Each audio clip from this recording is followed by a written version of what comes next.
Nah, ini cara membuka apa ini ya, blender nih. Karena gosong mau dibuka. Caranya pada kesulitan di sini nih ya. Tapi jangan di sini. Ini adalah trik yang ya nyeleneh tapi ampuh. Pakainya nih. Sama ini. Nih kalau nggak percaya, dari kemarin nggak bisa kan? Nih sekarang liatin. Bukan sulap. Bukan sulap.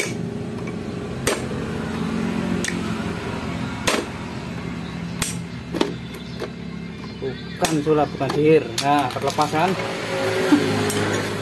Ini caranya begitu, jadi pakai ini udah terlepas, saudara-saudara. Nah, ini tinggal lepas ini.